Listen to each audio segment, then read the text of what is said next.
তীব্র গরম আর প্রখর রোদে আমার গাছের সবুজ পাতাগুলো কেমন প্রাণহীন মনে হচ্ছে।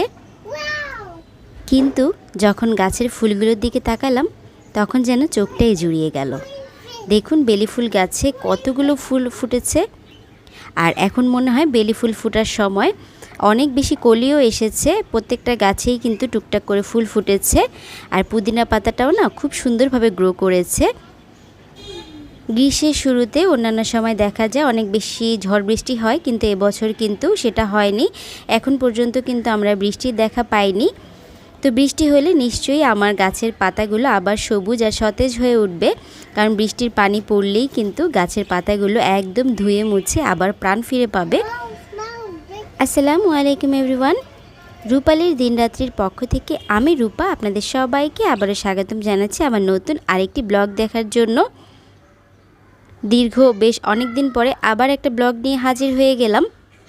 আর বলুন তো, সকালের নাস্তা আমি কতদিন পরে আপনাদের সাথে শেয়ার করছি। আমার তো মনে হয় প্রায় 2-2.5 মাস হয়ে গিয়েছে সকালের নাস্তা আপনাদের সাথে শেয়ার করা হয় না। রোজা গেল, ঈদ গেল, তারপরে হচ্ছে অনেক ব্যস্ততার সময় গেল। তো এখন কিন্তু একটু ফ্রি হয়েছি। কিন্তু ফ্রি হলে কি হবে, বাসায় হচ্ছে পানির সমস্যা দেখা দিয়েছে। আর এই গরমে পানির কষ্ট হলে কেমন অবস্থা হয় তা তো আপনারা নিশ্চয়ই বুঝতেই পারছেন। তো পানি প্রায় সময়ই থাকছে না, পানি ভরে ভরে কতটুকু রাখা যায়। তো এই জন্য অনেক বেশি কষ্ট হয়ে যাচ্ছে। তো সকালের নাস্তাটা কিন্তু আজকে আমরা বাহির থেকে কিনে এনেছি, কারণ যে কোনো রান্নাবান্নার কাজ করতে গেলেই কিন্তু পানিটার বেশি প্রয়োজন পড়ে। তো সেদিন ইভা আপুর ব্লগে দেখলাম যে আপু চা দিয়ে পরোটা খাচ্ছে। আমার এই ভিডিওটা কিন্তু আপুর ওই ভিডিওর পর দিনের করা ছিল। তা আপুর চা দিয়ে পরোটা খাওয়া দেখে না আমারও খুব খেতে ইচ্ছা করছিল। আপু জিজ্ঞাসা করেছিল যে কার কার এমন হয়। তা আমার কিন্তু এমন হয়, চা দিয়ে পরোটা কাউকে খেতে দেখলেই আমারও খুব খেতে ইচ্ছা করে। তো এই জন্য সকালে কিন্তু চা দিয়ে পরোটা খেয়েছি, আর একটু সবজিও নিয়েছিলাম। পানি থাকুক না থাকুক, যত তীব্র গরম থাকুক, আমাদের গৃহিণীদের কিন্তু কোনো বিশ্রাম নেই, কাজ তো করতেই হবে। বাসায় যেহেতু অনেক দিন আমার মেহমান ছিল, প্রায় মাসখানেকের কাছাকাছিই হবে। তো ভাইয়ারা চলে গিয়েছে, ভাইয়া আমার যা দুইজনই চলে গিয়েছে। আসলে বাসায় যখন মানুষ থাকে না, তখন না বাসাটা অনেক বেশি ভরা ভরা লাগে, খুব ভালো লাগে। কিন্তু যখন গেস্টরা চলে যায় তখন কিন্তু বাসাটা আবার খালি হয়ে যায়। তো এখন যেমন আমরা শুধু মা ছেলে, আমরা আবার আগের মতন একা একা দিন কাটাচ্ছি। কিন্তু বাসায় যখন আমার যা ছিল, ভাইয়া ছিল, তখন কিন্তু খুব সুন্দর একটা সময় আমাদের কেটেছে। তো ওরা চলে যাওয়ার পরে আমি হচ্ছে এই বেডরুমে, যেহেতু ভাইয়ারা ছিল, তো বেডরুমটা আবার একটু ভালো করে ডিপ ক্লিন করে নিচ্ছি, কারণ ভাইয়ারা যখন ছিল ওইভাবে তো ক্লিন করার সুযোগ পাইনি। তো ফ্যানটাকে আমি সবসময় দেখা যায় কি, যখনই চাদরটা উঠাই তখনই ফ্যানটাকে হালকা একটু ঝেড়ে মুছে দেই, তাহলে খুব বেশি একটা ময়লা হয় না। আর এই ডাস্ট ক্লিনারটা দিয়ে না খুব সুন্দরভাবে ফ্যানটাকে ক্লিন করে ফেলা যায়। বিছানার চাদর বিছানোর আগে সবসময় আমি ঘরটাকে একটু ঝেড়ে মুছে নিই, কারণ দেখা যায় চাদর বিছালে এই কাজগুলো করা যায় না, তখন কিন্তু চাদরটা আবার নোংরা হয়ে যায়। আর এবছর গ্রীষ্মের শুরুতেই কিন্তু আমরা তীব্র গরমে দেখা পেয়ে গিয়েছি। আমার যতদূর মনে পড়ে অন্যান্য বছর হয়তো বা এই হিট ওয়েভটা আরও কিছুদিন পরে শুরু হয়, কিন্তু এবার কিন্তু গ্রীষ্মের শুরুতেই আমরা তার দেখা পেয়ে গিয়েছি। কিন্তু আল্লাহর কাছে লাখ লাখ শুকরিয়া, আমাদের এই বাসাটাতে এত পরিমাণ বাতাস আমরা পাই, তাই গরমটা না সেভাবে ফিল করতে পারি না। কিন্তু যখনই রান্নাঘরে যাই তখন মনে হয় কতটা গরম পড়েছে, একদম মনে হয় আমি পুরো সিদ্ধ হয়ে গিয়েছি, এমন একটা অবস্থা হয়ে যায়। তো রান্নাবান্না তো তারপরেও করতেই হবে, কিছুই করার নেই। কিন্তু বাতাসের কারণে সেই যে তীব্র গরমটা সেটা একটু কম ফিল করছি আমরা। আমার কাছে মনে হয় তারপরেও আল্লাহ আমাদেরকে অনেক ভালো রেখেছেন। আল্লাহ কিন্তু এর চাইতেও খারাপও রাখতে পারতেন।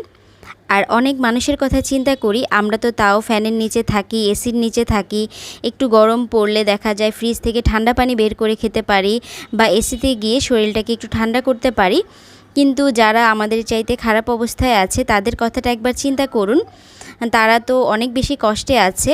তো সেই দিকটা বিবেচনা করে সবসময় আল্লাহর কাছে শুকরিয়া আদায় করি।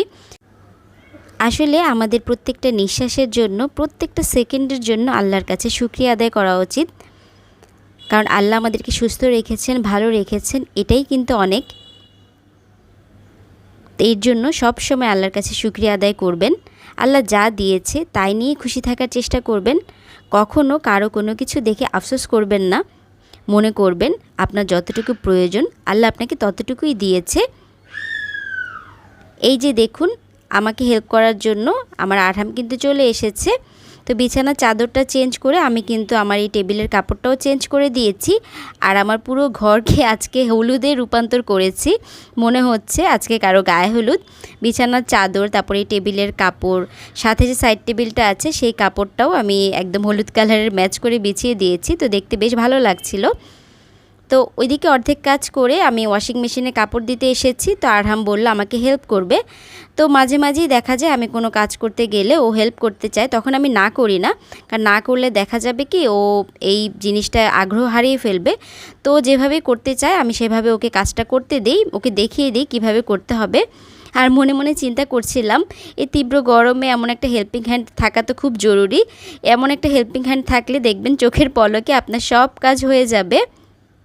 এই যে ওয়াশিং মেশিনে যখন কাপড় ওয়াশ হয় তখন সে কিছুক্ষণ দাঁড়িয়ে দেখে, খুব মজা পায়। যখন কাপড়টা ঘুরে তখন সে টুল নিয়ে এসে এখানে দাঁড়িয়ে থাকে। আমার অন্যান্য কাজগুলো করতে করতে কিন্তু কাপড়গুলোও ক্লিন হয়ে যাবে। তো এইভাবেই দেখা যায় আমি সবসময় সংসারের কাজগুলো করি একটার পিছনে একটা, যাতে সময় মতন কাজগুলো শেষ হয়। সময় মতন যদি কাজ শেষ না হয় তখন না আমি অন্য কোনো কিছুতেই মন দিতে পারি না। ঈদের পর থেকে আমি কিন্তু টাইম টু টাইম ভিডিও দিতে পারছি না। তো এখন থেকে চেষ্টা করব একটু সময় মতো ভিডিওগুলো দেওয়ার, কারণ আমি জানি অনেক আপুরাই আমার ভিডিওর জন্য অপেক্ষা করে।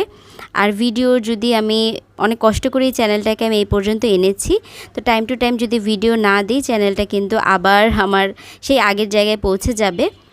তো চেষ্টা করব আবার টাইম টু টাইম ভিডিও দেওয়ার জন্য। আর এই জন্য আপনাদের সাপোর্টটাও কিন্তু খুব বেশি দরকার।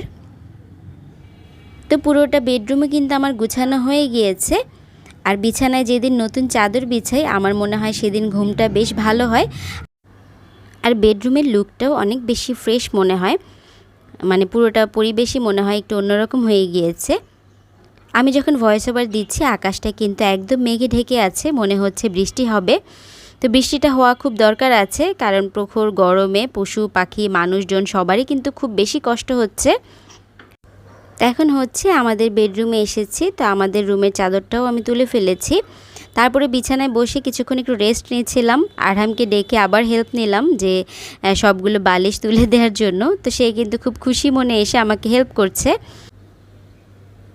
আমার আরহামের মতো কোনো ছোট্ট সদস্য যদি আপনার বাসায়ও থাকে তাহলে কিন্তু আপনারাও আপনাদের কাজে হেল্প নিতে পারেন, কারণ তাদের ছোট্ট ছোট্ট হাতের হেল্পগুলো দেখতে কিন্তু ভালোই লাগে। আর এতে কিন্তু বাচ্চাদের সময়টাও সুন্দর কাটে, কারণ দেখা যায় সবসময় টিভি মোবাইলের ভিতরে না থেকে এভাবে ঘরের টুকটাক কাজ করতে দিলে ওরা কিন্তু অনেক বেশি হ্যাপি হয়ে যায়।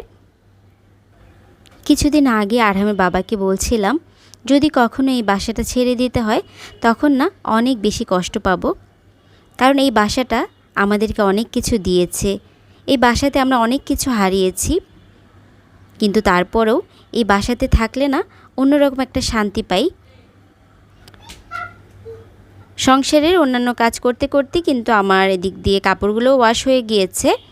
আর পানির সমস্যা কবে দূর হবে জানি না, একদিন থাকছে তো 2 দিন থাকছে না। এর জন্য যেদিনই পানি পাচ্ছি একটু বেশি করে কাপড় ক্লিন করে ফেলার চেষ্টা করছি। কিন্তু বারান্দা যেহেতু একটা বারান্দায় অনেক বেশি কাপড় চোপড় রোদেও দেওয়া যায় না, তো যতটুকু রোদে দেওয়া যায় ততটুকুই আমি ক্লিন করার চেষ্টা করছি। আমার পিউরিটটা যেই মানে ইয়েটার উপরে ছিল, কি বলে এটাকে, যাই হোক যার উপরে ছিল সেটা এতদিন এমনিতেই পড়েছিল, যেহেতু আমি এখন পানির অন্য একটা ফিল্টার লাগিয়ে নিয়েছি। তো চিন্তা করলাম এটাকে এখন রান্নাঘরে নিয়ে আসি। রান্নাঘরে এনে আমি আমার রাইস কুকারটা এটার উপরে রাখলাম, এতে করে রাইস কুকারে রান্না করতে আমার অনেক বেশি সুবিধা হবে। এতদিন যেহেতু কাউন্টার টপে ছিল আর একটু কর্নারে ছিল, এর জন্য দেখা যেত একটু সামনের দিকে টেনে এনে তারপরে রাইস কুকারটা ইউজ করতে হতো। তো এখন একদম হাতের কাছে হয়েছে, তো রাইস কুকারটা ব্যবহার করতে অনেক বেশি ইজি হবে। তো রাইস কুকারটা যেই জায়গায় ছিল এখন ওই জায়গায় আমি আমার কেতলি আর ছোট্ট কুকারটা রেখে দিয়েছি। তো আমি কিন্তু কাউন্টার টপে এখন বেশ অনেকটা জায়গা পেয়েছি। রান্নাঘর যতই বড় হোক তাও মনে হয় যে আরেকটু জায়গা হলে মনে হয় আরও ভালো হতো। এমনই আমরা যত বেশি পাই তত বেশি চাই, এটাই হচ্ছে মানুষের স্বভাব। তো আমারও সেটাই হয়েছে। আমার রান্নাঘর কিন্তু মোটামুটি বেশ বড়, কিন্তু তারপরে মনে হয় আরও একটু জায়গা হলে মনে হয় আরও ভালো হতো। তো যাক, এখন রান্নাঘরটা পুরোপুরি ক্লিন করে নিয়েছি। তো এই গরমে আমার একমাত্র সঙ্গী হচ্ছে আইসক্রিম। তো আইসক্রিমটা আরহামের বাবা নিয়ে এসেছিল। তো আইসক্রিমের প্যাকেজিংটা দেখে এত বেশি ভালো লেগেছে, মনে হচ্ছিল এভাবেই রেখে দিই। খুব সুন্দরভাবে প্যাকেজিংটা করেছে। তো আইসক্রিমটা আরেক দিনও নিয়ে এসেছিল, তখন আমার যা ছিল, আমরা দুই যা মিলে একসাথে খেয়েছিলাম। তো আইসক্রিমটা দেখে রোশনির কথা খুব মনে পড়ে গেল।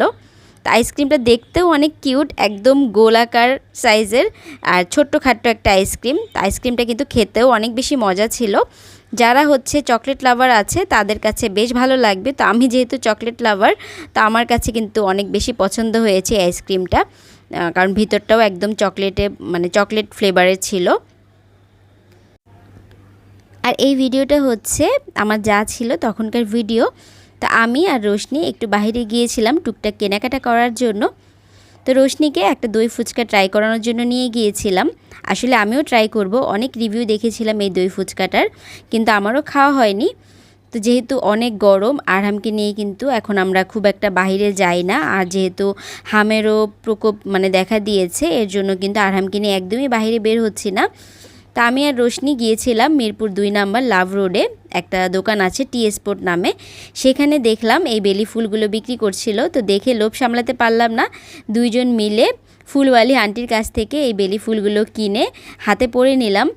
বেলি ফুল দেখলেই কিন্তু আমার কিনতে ইচ্ছা করে। বেলি ফুলটা আমার খুব বেশি পছন্দের একটা ফুল। এর ঘ্রাণটা যেমন সুন্দর আর দেখতেও কিন্তু খুব ভালো লাগে। আর ফুলগুলো না একদম টাটকা ছিল, আন্টি ফুলগুলো বানাচ্ছিল, তো দেখেই আমাদের পড়তে ইচ্ছা করছিল। আর এই যে দই ফুচকাটাও না অনেক বেশি মজার ছিল। আপনারা চাইলে ট্রাই করে দেখতে পারেন যারা মিরপুরের আশেপাশে আছেন। খুবই মজা ছিল, অনেক বেশি দইয়ে ভরপুর ছিল, খেলে পেট ভরে যাবে একদম। আর আজকের মতো বিদায় নিচ্ছি। আল্লাহ হাফিজ, আসসালামু আলাইকুম।